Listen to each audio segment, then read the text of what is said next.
यह कहानी मैंने ओशो से सुनी है। एग्जैक्ट तो मुझे याद नहीं, लेकिन जितनी भी याद है मैं आपको बता देता हूँ। 3 फकीर थे एक जंगल में। तीनों साथ ही रहते थे, उठते थे, बैठते थे, तीनों साथ ही अपनी रोजी रोटी के लिए इधर उधर जाते थे। जो भी उनका दिनचर्या का काम था करते थे। प्रार्थना भी करते थे रोज। एक दिन एक चर्च का पादरी जंगल से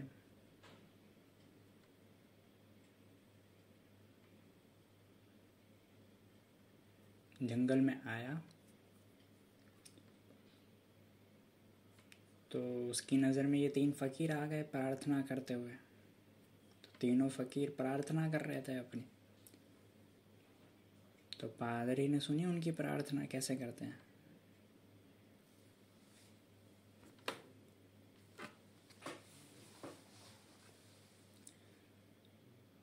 तो पादरी ने फिर जैसे ही उनकी प्रार्थना खत्म हुई तो उनसे पूछा, तुम्हें पता है मैं कौन हूँ? फकीर ने बोला, नहीं, हम आपको पहली बार देख रहे हैं।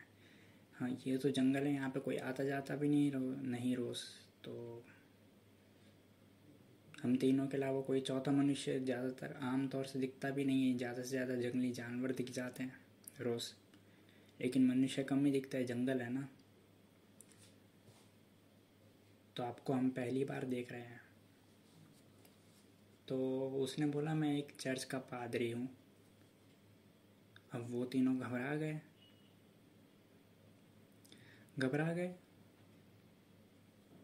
क्यों घबराए? क्योंकि प्रार्थना कर रहे थे और पादरी ने उन्हें प्रार्थना करते हुए देख लिया और उन्हें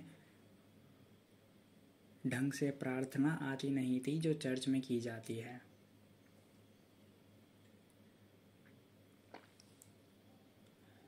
जाहिर सी बात है, जंगल में ही रहते थे बचपन से ही और जंगल में ही रह रहे हैं।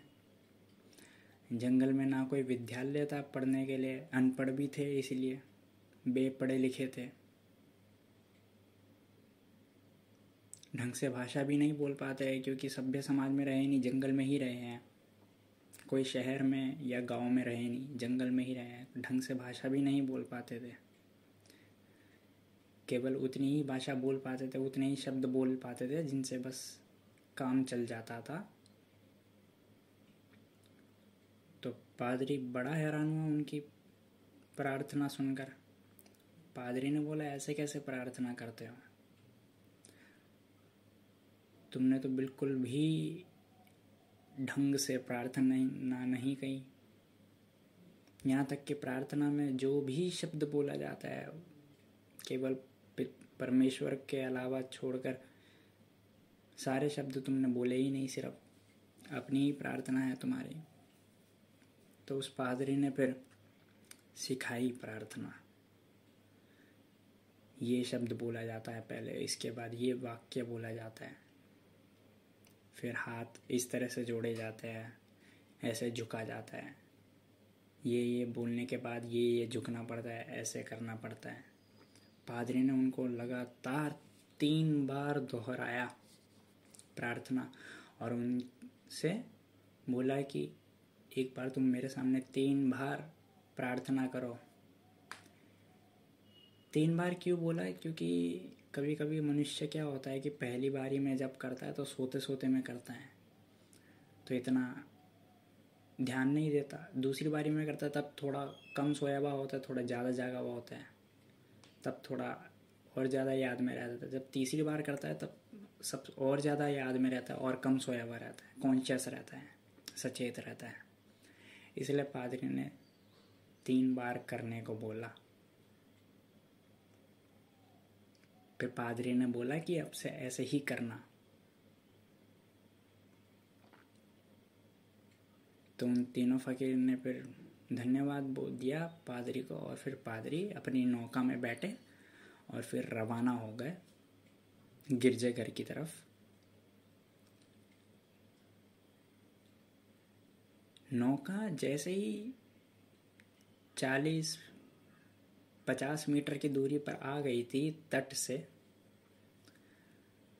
तब पादरी को पीछे से एक आवाज सुनाई दी, एक पुकार सुनाई दी।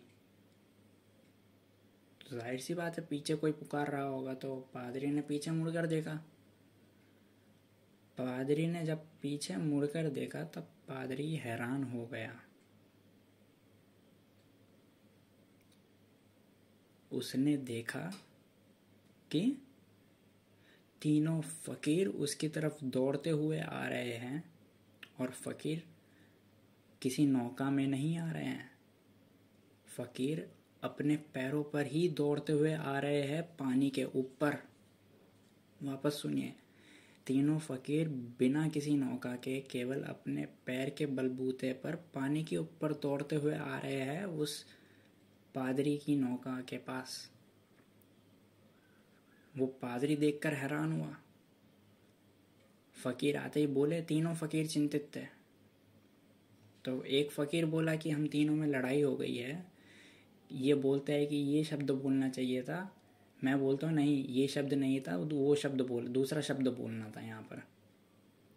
तो हम लोगों में आपस में लड़ाई हो गई, कृपया आप स्पष्ट कीजिए, सुलझाइए और एक बार और प्रार्थना बता दीजिए कृपया करके। तो पादरी ने जैसे ही उन लोगों को पानी पर खड़े होते हुए देखा तो पादरी दंग रह गया। पादरी ने बोला, मैं इतने सालों से प्रार्थना कर रहा हूँ, लेकिन तुम तीनों की प्रार्थना परमेश्वर ने सुन ली। अब मैं तुम्हें और कोई नहीं प्रार्थना सिखाना चाहता, जो तुम प्रार्थना करते थे वही कीजिएगा। पादरी को बोध हुआ। पादरी को ये बोध हुआ कि प्रार्थना औपचारिक ठीक है, जिसको पसंद आए वो बोले, लेकिन किसी पे थोपी नहीं जा सकती प्रार्थना। प्रार्थना भीतर से ही निकलती है। जब आपका मन करेगा तभी आपके भीतर से प्रार्थना निकलेगी परमात्मा की तरफ। और आपको बताऊं, वो तीनों फकीर क्या प्रार्थना बोलते थे। ईसाइयत में एक ट्रिनिटी का कॉन्सेप्ट है। वो ट्रिनिटी का कॉन्सेप्ट ये बोलता है कि जो परमेश्वर है, यानी कि गॉड फादर, पिता परमेश्वर, वो उनके 3 अंग है, 3 हिस्सों में वो बटे हुए हैं। तो उन 3 यानी 3 को ईसाइयत में बोला जाता है Trinity, 3 parts of the God. तो वो तीनों फकीर ये प्रार्थना में बोलते थे, हे पिता परमेश्वर, हम भी 3, तुम भी 3, हम तीनों पर कृपा करना। यही प्रार्थना बोलते थे सिर्फ रोज। शायद पूरे हृदय से बोलते होंगे, उनके भीतर से निकलती होगी। तभी पर पिता परमेश्वर उनकी आवाज़, उनकी प्रार्थना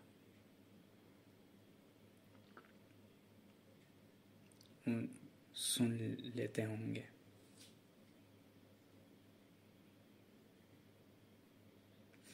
ये इसे मैं बोलता हूँ सच्ची प्रार्थना। प्रार्थना कोई थोपी नहीं जाती।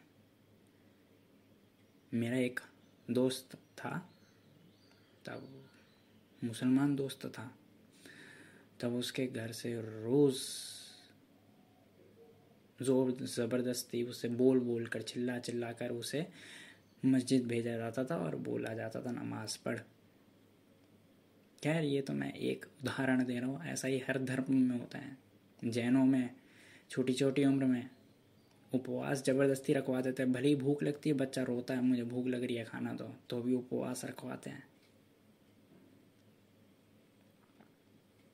ऐसे ही ईसाइयत में भी ऐसे ही होता है। संडे को ज़बरदस्ती चर्च भेजते हैं, प्रार्थना करके आओ। प्रार्थना ज़बरदस्ती अगर आप कर भी दे किसी एक के ऊपर तो भी उसके भीतर से प्रार्थना नहीं निकलेगी। आपको भले ही संतुष्टि हो जाएगी, लेकिन वो सिर्फ ऊपर ही संतुष्टि होगी, भीतर से तो कोई प्रार्थना का भाव ही नहीं होगा। प्रार्थना तब होती है जब भीतर से पूरा ही भाव हो प्रार्थना का, तब जो भी बोला जाए वह परमात्मा तक, ईश्वर तक पहुंच जाता है।